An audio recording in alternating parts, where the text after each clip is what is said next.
बोले श्री कृष्णचंद्र भगवान की जय। श्रीमद् भगवद गीता प्रथमो अध्याय। धृतराष्ट्र उवाच धर्म क्षेत्रे कुरुक्षेत्रे संवेतायुत्सवः मामका पांडवाश्चैव किं कुर्वत संजय। धृतराष्ट्र बोले, हे संजय, धर्मभूमि कुरुक्षेत्र में एकत्रित युद्ध की इच्छा वाले मेरे और पांडु के पुत्रों ने क्या किया।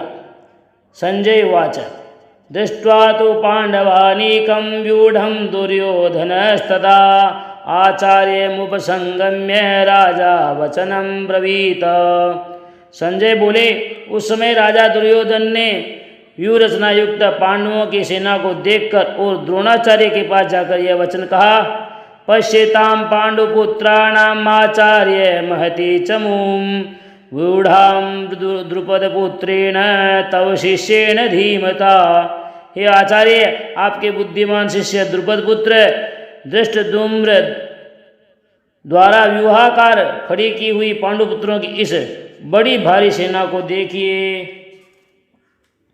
अत्र शूरा महेश्वासा भीमार्जुन समायुधि युधाने विराटश्च द्रुपदश्च महारथ दृष्टकेतुश्चेकितान् काशीराजश्च वीर्यवान् पुरोजितकुन्तिभोजश्च सेव्यश्च नरपुङ्गव युधान्मन्युश्च विक्रान्त उत्तमोजाश्च वीर्यवान् सौभद्रो द्रौपदेयाश्च सर्व एव महारथा। इस सेना में बड़े बड़े धनुषों वाले तथा युद्ध में भीम और अर्जुन के समान सूरवीर सात्यकी और विराट तथा महारथी राजा द्रुपद, दृष्टकेतु और चेकितान तथा बलवान काशीराज पुरोजित कुंतीभोज और मनुष्यों में श्रेष्ठ सेव्य पराक्रमी युधामन्यु तथा बलवान उत्तमोजा सुभद्रा पुत्र अभिमन्यु एवं द्रौपदी के पांचों पुत्र, ये सभी महारथी हैं। अस्माकं तो विशिष्टाये तानि बोध ऋजोत्तम नायका मम सैन्यस्य संज्ञार्थं तान् ब्रवीमिति। हे ब्राह्मण श्रेष्ठ, अपने पक्ष में भी जो प्रधान हैं उनको आप समझ लीजिए। आपकी जानकारी के लिए मेरी सेना के जो सेनापति हैं उनको बतलाता हूँ। भवान् भीष्मश्च कर्णश्च कृपश्च समितिञ्जय अश्वत्थामा विकर्णस्य सोमदत्तिस्तथैव च। आप द्रोणाचार्य और पितामह भीष्म तथा कर्ण और संग्राम विजयी कृपाचार्य तथा वैसे ही अश्वत्थामा विकर्ण और सोमदत्त का पुत्र भूरिश्रवा अन्ये च बहवः शूरा मदर्थे त्यक्तजीविताः नाना शस्त्र प्रहरणाः सर्वे युद्ध विशारदा। और भी मेरे लिए जीवन को आशा त्याग देने वाले बहुत से शूरवीर अनेक प्रकार के शस्त्रास्त्रों से सुसज्जित और सब के सब युद्ध में चतुर हैं। अपर्याप्तं तदस्माकं बलं भीष्माभिरक्षितं पर्याप्तं त्विदमेतेषां बलं भीमाभिरक्षितं। भीष्म पितामह द्वारा रक्षित हमारी यह सेना सब प्रकार से अजय है और भीम द्वारा रक्षित इन लोगों की यह सेना जीतने में सुगम है। अयनेषु च सर्वेषु यथा भागं व्यवस्थिता अयनेषु च सर्वेषु यथा भागं व्यवस्थिता भीष्मवेवाभिरक्षन्तु भवन्तः सर्व एव हि। इसलिए सब मोर्चों पर अपनी अपनी जगह स्थित रहते हुए आप लोग सभी निसंदेह भीष्म पितामह की ही सब ओर से रक्षा करें। तस्य संजय न हर्षं कुरु वृद्धः पितामह सिंहनादः विनोदुच्चे शंखं दद्मो प्रतापवान्। कौरवों में वृद्ध बड़े प्रतापी पितामह भीष्म ने इस दुर्योधन के हृदय में हर्ष उत्पन्न करते हुए उच्च स्वर से सिंह की दहाड़ के समान गरज कर शंख बजाया। ततः शंखाच भैर्यश्च पणवानक गोमुखा सहसेवाभ्यहन्त सशब्दस्तुमुलो भवत्। इसके पश्चात शंख और नगारे तथा ढोल मृदंग और नरसिंह आदि बाजे एक साथ ही बज उठे। उनका वह शब्द बड़ा भयंकर हुआ। ततः श्वेतेर्हये युक्ते महते संदने स्थितो माधव पांडवश्चैव दिव्यो शंखो प्रदमतुः। इसके अनंतर सफ़ेद घोड़ों से युक्त उत्तम रथ में बैठे हुए श्री कृष्ण महाराज और अर्जुन ने भी अलौकिक शंख बजाए। पांचजन्यम ऋषिकेशो देवदत्तम धनंजय पौंड्रुम दद्मो महासंघम भीम कर्मावृकोदर। श्री कृष्ण महाराज ने पांचजन्य नामक, अर्जुन ने देवदत्त नामक और भयानक कर्म वाले भीमसेन ने पौंड्रु नामक महाशंख बजाया। अनंत विजयम राजा कुंती पुत्रो युधिष्ठिर नकुल सहदेवश्च सुघोष मणि पुष्पको। कुंती पुत्र राजा युधिष्ठिर ने अनंत विजय नामक और नकुल तथा सहदेव ने सुघोष और मणिपुष्पक नामक शंख बजाए। काश्यश्च परमेश्वास शिखंडी च महारथ दृष्टद्युम्नो विराटश्च सात्यकी चापराजितः द्रुपदो द्रौपदेयाश्च सर्वश पृथिवीपति सौभद्रश्च महाबाहु संघान दद्मु पृथक पृथक। श्रेष्ठ धनुष वाले काशीराज और महारथी शिखंडी एवं दृष्टद्युम्न तथा राजा विराट और अजय सात्यकी राजा द्रुपद एवं द्रौपदी के पांचों पुत्र और बड़ी भुजा वाले सुभद्रा पुत्र अभिमन्यु, इन सभी ने हे राजन सब ओर से अलग अलग शंख बजाए। सघोषो धृतराष्ट्राणां हृदयानि वेदार्यन् नभश्च पृथिवीं चैव तुमुलो वेणुनादयन्। और उन भयानक शब्द ने आकाश और पृथ्वी भी गुंजाते हुए धृतराष्ट्र के अर्थात आपके पक्ष वाले हृदय विदीर्ण कर दिए। अथ व्यवस्थान दृष्टा धृतराष्ट्रान् कपिध्वजः प्रवर्ते शस्त्र संपाते धनुरुद्मे पांडवः ऋषिकेशं तदा वाक्यमिदमाह महीपते। अर्जुनवाच सेनयोरुभयोर्मध्ये रथं स्थापय मेच्युत।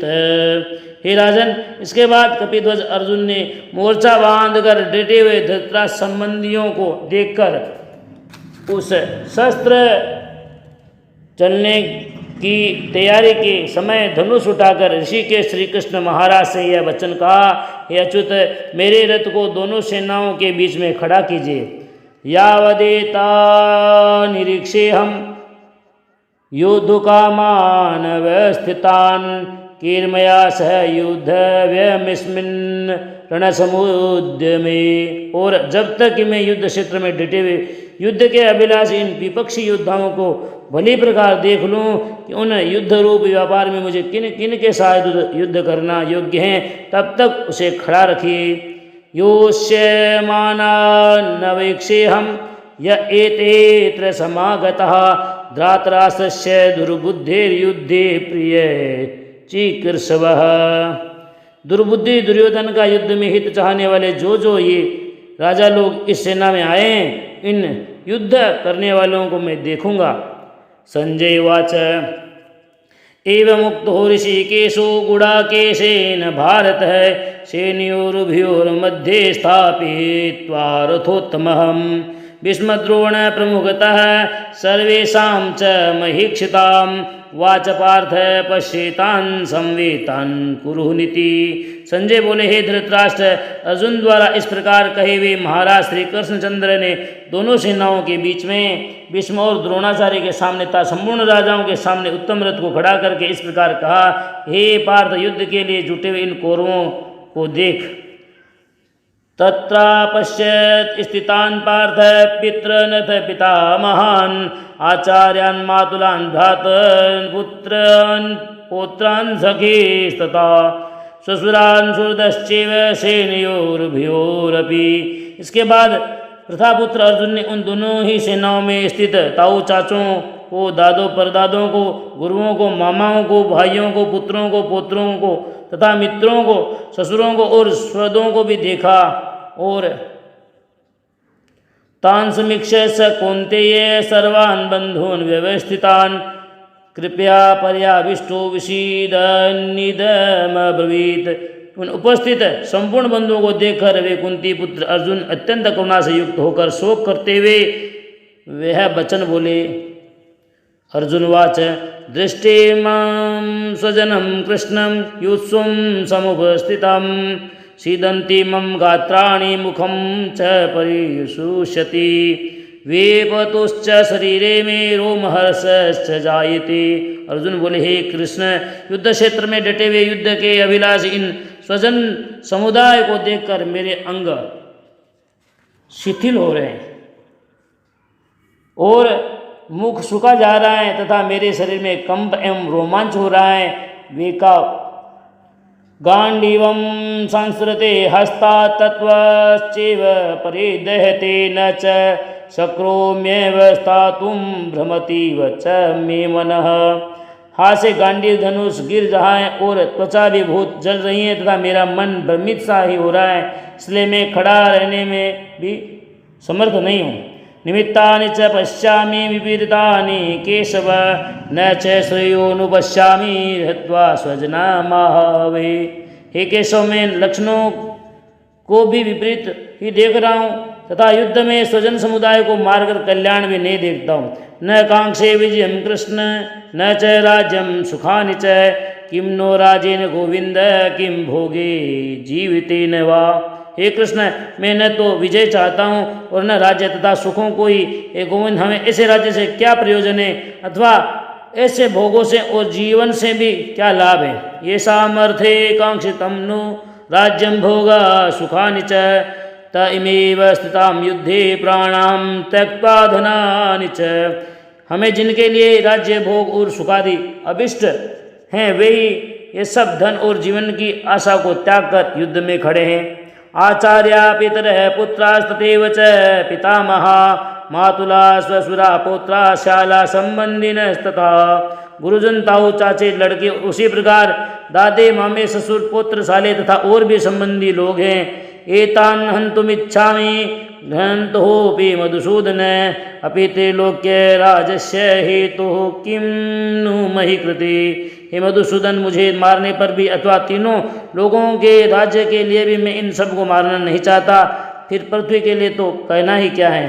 निहत्य धातराष्ट्रान् कापीर्तिः सा जनार्दन पापमेवाश्रय दस्मान् त्वेतानात ताहिन। हे जनार्दन, दशराज के पुत्रों को मारकर हमें क्या प्रसन्नता होगी, इन आतताइयों को मारकर तो हमें पाप ही लगेगा। तस्मान्नार्हा वयं हन्तु धातराष्ट्रान् स्वबान्धवान् स्वजनं हि कथं हत्वा सुखिनः श्याम माधव। अतएव हे माधव, अपने बांधव धृतराष्ट्र के पुत्रों को मारने के लिए हम योग्य नहीं है, क्योंकि अपने ही कुटुंब को मारकर हम कैसे सुखी होंगे। यद्यपेतेन पश्यन्ति लोभोपहत चेतस कुलक्षय कृतं दोषं मित्रद्रोहे च पातकं कथं न गेयस्मस्माभिः पापादस्मान् निवर्तितुं कुलक्षय कृतं दोषं प्रपश्यद्भिः जनार्दन। यद्यपि लोभ से भ्रष्ट चित्त हुए ये लोग कुल के नाश के उत्पन्न दोष को और मित्रों से विरोध करने में पाप को नहीं देखते, तो भी हे जनार्दन, कुल के नाश से उत्पन्न दोष को जानने वाले हम लोगों को इस पाप से हटने के लिए क्यों नहीं विचार करना चाहिए। कुलक्षये प्रणश्यन्ते कुलधर्मा सनातना धर्मे नष्टे कुलं कृशन् धर्मोऽभिभूद्युत। कुल के नाश से सनातन कुल धर्म नष्ट हो जाते हैं। धर्म के नाश हो जाने पर संपूर्ण कुल में पाप भी बहुत फैल जाता है। अधर्माभिभवात् कृष्ण प्रदूषन्ति कुलस्त्रियः स्त्रीषु दृष्टासु वा स्नेह जायते वर्णशंकरः। हे कृष्ण, पाप के अधिक बढ़ जाने से कुल की स्त्रियां अत्यंत दूषित हो जाती हैं और हे वासने, स्त्रियों के दूषित हो जाने पर वर्णशंकर उत्पन्न होता है। शंकरो नरका एव कुलाग्नानां कुलस्य च पतन्ति पितरो रुषा लुप्तपिंडोदक क्रिया। वर्णशंकर कुलघातियों को कुल को नरक में ले जाता है और लुप्त हुई पिंड और जल की क्रिया वाली अर्थात श्राद्ध और तर्पण से वंचित इनके पितर लोग भी अधोगति को प्राप्त होते हैं। दोषरेते कुलाग्नानां वर्णशंकर कारके उसादन्ते जाति धर्मा कुल धर्मा च शाश्वतः। इन वर्णशंकर कारक दोषों से कुल घातियों के सनातन कुल धर्म और जाति धर्म नष्ट हो जाते हैं। उत्सन्न कुल धर्माणां मनुष्याणां जनार्दन नरके नियतं वासो भवति इत्युनुशुश्रुमा। हे जनार्दन, जिनका कुल धर्म नष्ट हो गया है ऐसे मनुष्यों का अनिश्चित काल तक नरक में वास होता है, ऐसा हम सुनते आए हैं। अहो बत महत्पापं कृतो व्यवसिता वयं यद्राज सुखलोभेन हंतु स्वजनमुद्यतः। हाँ, शोक हम लोग बुद्धिमान होकर भी महान पाप करने को तैयार हो गए, जो राज्य और सुख के लोभ से सज्जनों को मारने के लिए उद्यत हो गए। यदि मां प्रतिकारम शस्त्रम शस्त्र पाणिय धृतराष्ट्रारणे हन्योस्तन्मे क्षेमतरम भवेत्। यदि मुझ शस्त्र रहित एवं सामना न करने वाले वो शस्त्र हाथ में लिए हुए धृतराष्ट्र के पुत्र रण में मार डाले तो वह मारना भी मेरे लिए अधिक कल्याणकारक होगा। संजय उवाच एवमुक्तार्जुनः संख्ये रथोपस्थोपाविशत् विसृज्य संसरं चापं शोकसंविघ्नमानस। संजय बोले, रणभूमि में शोक से उद्विग्न मन वाले अर्जुन इस प्रकार कहकर बाण सहित धनुष को त्याग कर रथ के पिछले भाग में बैठ गए। ओम तत्सदिति श्रीमद्भगवद्गीता उपनिषदु ब्रह्म विद्यायाम योग शास्त्र श्री कृष्णार्जुन संवादे अर्जुन विषाद योगो नाम प्रथमोध्याय। बोले श्री कृष्णचंद्र भगवान की जय।